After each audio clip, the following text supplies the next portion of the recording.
पापा कंजूस है, मुरझाए फूल दोबारा नहीं खिलते, ज़िंदगी दोबारा नहीं मिलती, मिलने को तो मिल जाते हैं हज़ारों लोग दोबारा दुनिया में, मगर हज़ारों गलतियां माफ़ करने वाले माँ बाप नहीं मिलते। यह कहानी एक नौजवान लड़के की जो गुस्से में अपने घर से निकल आया और बड़बड़ा रहा है, छुपा कर रखते हैं सारे पैसे। एक मोटर बाइक ही तो मांगी थी मैंने, कोई खजाना तो नहीं मांग लिया।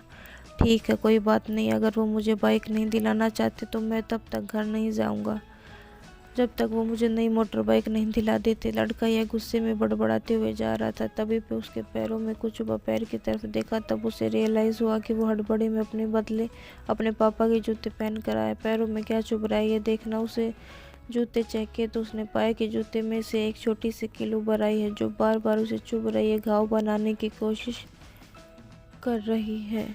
गुस्से में वो फिर बड़बड़ाया, मैं ठीक ही सोचता हूँ, मेरे पिता सच में बहुत कंजूस हैं। देखो इतने पुराने और क्या घटिया क्वालिटी के जूते इस्तेमाल करते हैं, पता नहीं सारा पैसा छाती पर लेकर जाएंगे क्या। लड़का अपने गुस्से और बौखलाहट में आगे बढ़ता रहा। थोड़ी दूर जाकर एक बगीचे में पहुंचा, वहां पर बेंच पर बैठ गया। अचानक वहां पर उसे याद आया कि वो तो अपने साथ अपने पापा का वॉलेट भी उठाकर लाया था। उसने सोचा आज पता चलेगा पापा पैसे कहाँ छुपा कर रखते हैं। उसने अपने पापा का वॉलेट अपनी जेब से निकाला जो बहुत पुराना और फटा हुआ था। यह वही वॉलेट था जो पापा घर में किसी को छूने भी नहीं देते थे। जब लड़के ने अपने पापा का वॉलेट देखा तो उसमें महज 120 रुपये थे। अपनी फैमिली की फ़ोटो और एक छोटी सी डायरी थी। डायरी को देखकर लड़के ने सोचा, अच्छा तो इसमें छुपा कर रखे हैं सारे राज, इसी में लिखा होगा किससे कितने पैसे लेने हैं, किसको कितने पैसे दिए हैं। अब पता चलेगा कि पापा ने कहाँ कहाँ पैसे इन्वेस्ट कर रखे हैं। ऐसा सोच के लड़के ने जब उस छोटी सी डायरी का पहला पन्ना खोला तो उसमें लिखा था 40,000 बेटे की पढ़ाई के लिए उधार। लड़का यह देखकर शौक हो गया। उसने फिर दूसरा पन्ना खोला जिसमें लिखा था 50,000 उधार, नया लैपटॉप बेटे के लिए। यह वही लैपटॉप था जो पापा ने 2 साल पहले ही अपने बेटे को गिफ्ट किया था क्योंकि वह कॉलेज जाने लगा था। लड़के को अब पता चला कि वह जो भी चीज़ें पापा से डिमांड करता तो पापा कहाँ से पैसे लाते थे। डायरी के इन 2 पन्नों ने ही लड़के का गुस्सा पूरी तरह शांत कर दिया और उसके मन को पश्चाताप से भर दिया। लड़का एक एक करके डायरी के पन्ने पलटता रहा और उसकी आंखों में आंसुओं की धारा बहने लगी जो हर पन्ना पलटने के बाद बढ़ती ही गई। उसे पता चलता गया कि पापा ने अपनी फैमिली की ज़रूरतों को पूरा करने के लिए किस किस से कितना पैसा उधार लिया है। पन्ना पलटते पलटते लड़का पिछले दिन की डेट तक पहुंचा। पिछले दिन की तारीख वाले पन्ने पर लिखा था 50,000 बेटे की बाइक के लिए।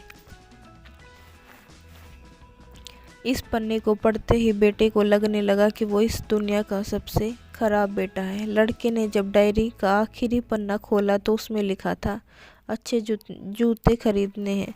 हालांकि यह लाइन बेटे को समझ में नहीं आई, लेकिन वह अब जल्द से जल्द अपने बाप को मिलना चाहता था, इसलिए वह बेंच से उठा और अपने घर की ओर तेजी से चलने लगा। बगीचे के थोड़ा आगे रास्ते में पानी गिरा हुआ था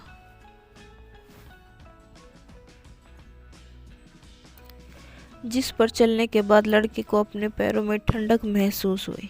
उसने अपने पैरों से जूते उतार कर देखा तो उसमें दोनों जूते नीचे तल से फटे हुए थे जिनसे पानी रिसकर पैरों तक आ रहा था। जूते में निकली कील भी लड़के के पैर में जख्म बनाने में कामयाब हो गई। अब बेटे को माँ की वह बात याद आई जब माँ पापा से कहा करती थी अब तो नए जूते ले लो, कितने पुराने हो गए हैं, और पापा यह कहकर टाल दिया करते थे अभी तो लिए हैं, कुछ साल और चल जाएंगे। बेटे ने दोनों जूते उतार कर फेंक दिए और फुट फुट कर रोने लगा। लड़का बड़ी तेजी से अपने घर की तरफ दौड़ा। न जाने उसमें इतनी ताकत कहाँ से आ गई थी। रास्ता बहुत लंबा होने के बावजूद वह थोड़ा भी नहीं थका और सीधे अपने घर ही जाकर रुका।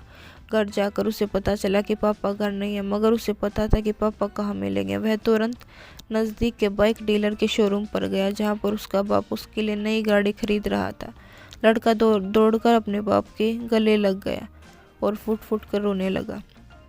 जब पिता ने लड़के से पूछा कि क्या हुआ, तो लड़के ने अपने पिता से माफ़ी मांगी और कहा कि मुझे बाइक नहीं चाहिए, इन पैसों से आप अपने लिए नए जूते खरीद लीजिए और आगे से मैं कोई भी चीज़ खुद के कमाए पैसों से ही लूँगा। मैं बड़ी मेहनत करूँगा और आपका कर्जा भी चुका दूँगा। यह सब सुनकर पिता की आंखों में भी आंसू आ गए खुशी के। दोस्तों, बड़े खुशनसीब होते हैं वो लोग जिनके माँ बाप होते हैं, लेकिन अक्सर हम माँ बाप की मजबूरियाँ नहीं समझा करते।